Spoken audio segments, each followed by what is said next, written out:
I'm joined in the studio now by Lloyd Msipra, the founder of the Africa Public Policy Research Institute, which is a London-based think tank. Lloyd, good to have you with us. So let's start with the possibility of impeachment. It's something that Mugabe's opposition have tried to do several times. Now it looks like a distinct possibility, doesn't it? It's more real now because it's both the opposition and the ruling party members of parliament, coming together to do it. I understand the impeachment draft is in place, and as of this afternoon, Zanu-PF's members of parliament were meeting to make sure that everybody is on side, and then possibly they're going to court the opposition members and then drive this thing through parliament tomorrow. So there are parallel processes going on. If you saw this morning, the war veterans had a press conference calling for everybody to double in numbers, to be in the street tomorrow. So tomorrow they'll be on the street. They're going to sit in President's house. It is official and private residence until something happens. So it would be far easier for Mugabe to resign. He was given that ultimatum, resign or face impeachment. Yes. What's he holding out for? There is some speculation he wants immunity. No, that's not it. That's not the issue. Mugabe is in a state of denial, serious denial, from what I gather, and there's some voices that are speaking into him.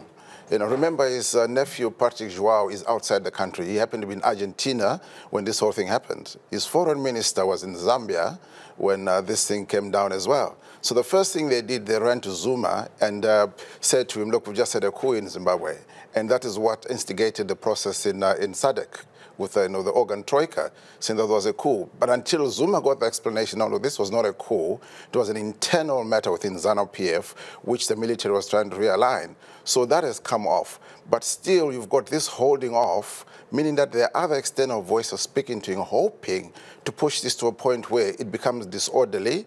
And when that happens, there's now a case for the SADC, external groups like SADC and AU, and the UN to actually condemn this. For outside bodies to actually get involved. Yes. So do you think that's what's going to happen, that it will become much more volatile inside Zimbabwe? That is where my fear is, because as of this afternoon, they're still persuading him to step down. Say, look, do the honorable thing. Think about your legacy. Think about your family. Think about what the history books will say about you.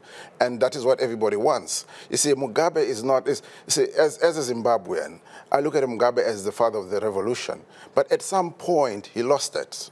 He overstayed his welcome. So now is more of, is not somebody, anybody would want to run the country. And remember, in his final days, it is his wife that was running the country on his behalf.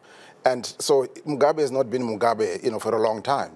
So, and the people know that. Do you think that Zanu-PF will be stronger because they've got rid of Grace Mugabe and her G40 faction, which was seen to be very destabilizing? Zanu-PF will come back to be the democratic party that it was, before. Because remember, we're talking about a party that was guided by nationalistic paradigms. The part of the liberation struggle, the party that brought independence to the people of Zimbabwe, which had now become corrupted, and because of the counter-revolutionaries, people never went to war. Now were actually running the party.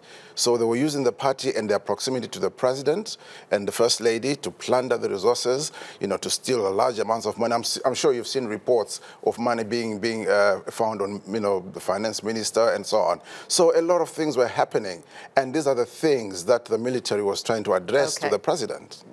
Lloyd, thank you very much indeed for joining us. Good to hear from you, Lloyd Msipra there.